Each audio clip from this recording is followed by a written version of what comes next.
Italy ने भी 9 नवंबर 1943 को अखंड भारत की आज़ाद हिंद सरकार को मान्यता दी और नेताजी को उसके प्रधानमंत्री के रूप में देखा, राष्ट्राध्यक्ष के रूप में मान्यता दी। चौथे क्रमांक पर जो नाम आता है वो है नानकिंग, चीन। उस समय इसे नानकिंग भी कहते थे। तो 1 नवंबर को चीन ने मान्यता दी। मित्रों नमस्कार, मैं अशोक पांडे अनहद नेताजी से संबंधित एक बड़े महत्वपूर्ण बिंदु पर आपसे आज चर्चा करना चाह रहा हूं। जैसा कि आप जानते हैं कि भारत माता को गुलामी की जंजीरों से मुक्त कराने में नेताजी सुभाष चंद्र बोस जी का बहुत ही महत्वपूर्ण योगदान रहा है। उन्होंने भारत माता को आज़ाद कराने के लिए हर संभव प्रयास किया और उन्हीं के प्रयासों का प्रतिफल रहा जो हम आज आज़ाद भारत में बैठे हुए हैं और आपस में वार्ता कर रहे हैं। नेताजी सुभाष चंद्र बोस से संबंधित जिस विषय पर मैं आपसे चर्चा करूंगा वो ये कि उन्होंने कब आज़ाद हिंद सरकार गठित की और किन किन देशों ने उनको मान्यता दी उनकी आज़ाद हिंद सरकार को। तो मैं बताना चाहूँगा कि जापान की बड़ी महत्वपूर्ण भूमिका रही। नेताजी ने सिंगापुर के कैथे सभागार में, वहाँ का बड़ा प्रसिद्ध बड़ा और विशाल सभागार है वो, कैथे हॉल भी उसको कहते हैं, उसमें 21 अक्टूबर 1943 को नेताजी ने आज़ाद हिंद सरकार के प्रधानमंत्री के रूप में शपथ ली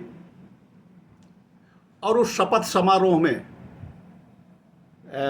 नेताजी अकेले ही नहीं सब शपथ लिए थे, बल्कि उनके साथ 21 सदस्यीय मंत्रिमंडल भी था। उस मंत्रिमंडल में कौन कौन थे उनका नाम बताऊंगा बाद में आपको किसी अन्य वीडियो में। और ये सभी नेताजी सहित सभी लोग वर्दी में थे। विशेषकर जो आज़ाद हिंद फौज से जो सरकार में सम्मिलित हुए थे वो वर्दी में थे।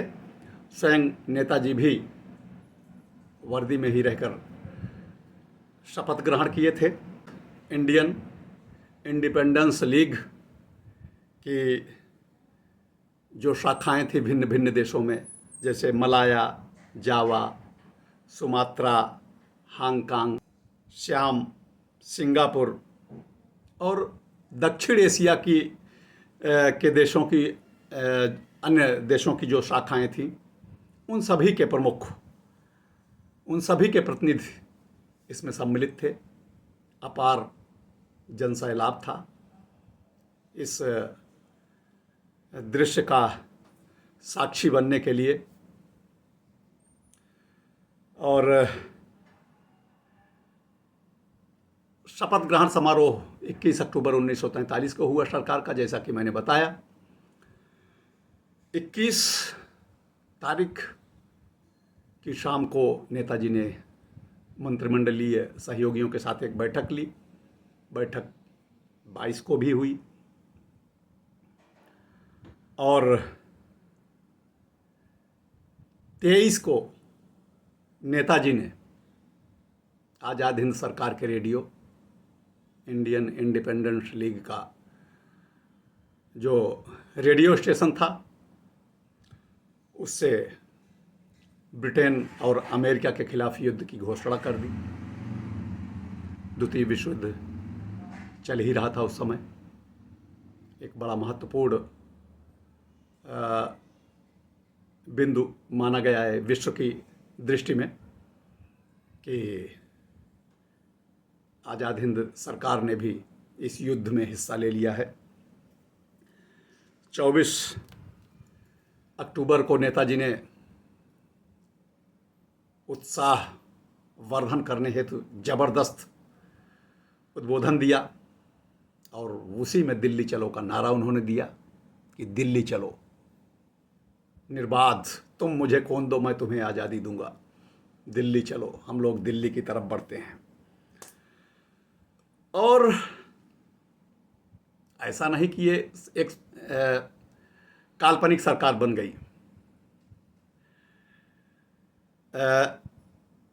अंडमान और निकोबार द्वीप समूह, जो कि उस समय जापान जीत चुका था ब्रिटेन से, उसने नेताजी को प्रतीक रूप में थाली में सजाकर इन दोनों द्वीपों को सौंपा। बाद में हमारी आज़ाद हिंद सरकार ने और उसकी फौज, आज़ाद हिंद फौज ने मणिपुर, कोहिमा, आसाम के लगभग 250 किलोमीटर के क्षेत्र पर कब्जा किया। इनके पास अपना संपूर्ण संसाधन था, इनका अपना बैंक था, डाक थी, डाक व्यवस्था, इंटेलिजेंस, इनका डाक टिकट, इनकी अपनी मुद्रा जिस पे नेताजी की तस्वीर होती थी। और उस दौरान इन्होंने जापान को और जिन देशों ने इनकी मदद की थी, ऐसा नहीं कि खैरात में ये सब कुछ स्वीकार कर ले रहे थे, उन्हें उसका मूल्य भी चुकाते थे हमारे नेताजी सुभाष चंद्र बोस जी। और जिन 10 या 11 देशों ने हमारी इस आज़ाद हिंद सरकार को मान्यता दी थी, अब मैं उनके नाम आपको गिना देता हूं, सुनिएगा। कि उसमें जापान तो सर्वोपरि था ही। जापान के योगदान को हम कभी भुला नहीं सकते। उन्होंने हर तरह से भारत की मदद की।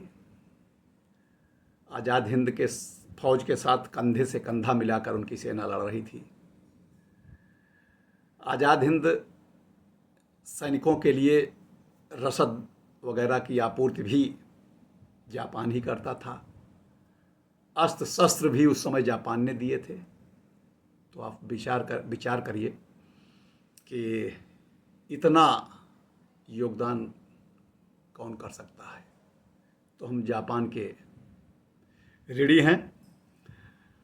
और 23 अक्टूबर 1943 को जापान ने आज़ाद हिंद सरकार को मान्यता दी।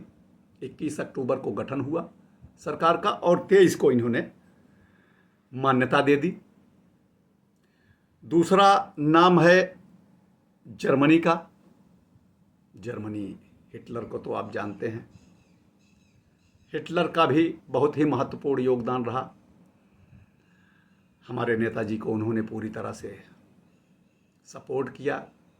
इनका योगदान, इनको अपना महत्वपूर्ण योगदान दिया। 29 अक्टूबर 1943 को जर्मनी ने भी हमारी आज़ाद हिंद सरकार को मान्यता दे दी थी। और इटली का भी बड़ा महत्वपूर्ण रोल था। मुसोलिनी उस समय वहाँ के शासक थे। इटली ने भी 9 नवंबर 1943 को अखंड भारत की आज़ाद हिंद सरकार को मान्यता दी और नेताजी को उसके प्रधानमंत्री के रूप में देखा, राष्ट्राध्यक्ष के रूप में मान्यता दी। चौथे क्रमांक पर जो नाम आता है वो है नानकिंग, चीन। उस समय इसे नानकिंग भी कहते थे। तो 1 नवंबर को चीन ने मान्यता दी। ये तो बाद में हमारे संबंध चीन से खराब हुए हैं। नहीं तो नेताजी का बड़ा अनन्य सहयोगी था चीन। 19 नवंबर को थाईलैंड ने मान्यता दे दी। 6वें नंबर पर आता है वर्मा, जिसे आज हम म्यांमार कहते हैं। इसने 24 अक्टूबर को हमारी आज़ाद हिंद सरकार को मान्यता दी, बर्मा। और मंचूको एक देश हुआ करता था 1932 में, जिसका उदय हुआ था। और द्वितीय विश्व युद्ध के बाद जिसका पतन भी हुआ। 1 नवंबर 1943 को मंचूको ने आज़ाद हिंद सरकार को मान्यता दी। बाद में चीन का हिस्सा हो गया था। 8वें नंबर पर एक देश आता है जिसे उस समय क्रोएशिया के नाम से जानते थे। क्रोएशिया। 27 अक्टूबर को क्रोएशिया ने हमारी आज़ाद हिंद सरकार को मान्यता दी। और ये देश बाद में द्वितीय विश्व युद्ध के उपरांत युगोस्लोवाकिया का हिस्सा बना। ये देश 9वें क्रमांक पर है फिलीपींस का नाम। फिलीपींस ने भी आज़ाद हिंद सरकार को मान्यता दी। 10वां नंबर है आयरलैंड के एक स्वतंत्र प्रदेश के प्रेसिडेंट थे, उसके राष्ट्रपति थे डी वेलेरा। उन्होंने नेताजी को बधाई दी। तो उनकी बधाई का मतलब कि मान्यता उन्होंने भी दी। तो ये 10 नाम तो आपके सम्मुख हैं। इन 10 देशों ने हमारी आज़ाद हिंद सरकार को मान्यता दी। और हमारे नेताजी सुभाष चंद्र बोस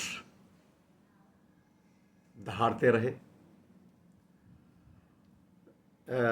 जो धुरी राष्ट्र थे जिनके साथ नेताजी सुभाष चंद्र बोस लड़ रहे थे, जैसे जापान, इटली, जर्मनी, इन सब का पतन हुआ।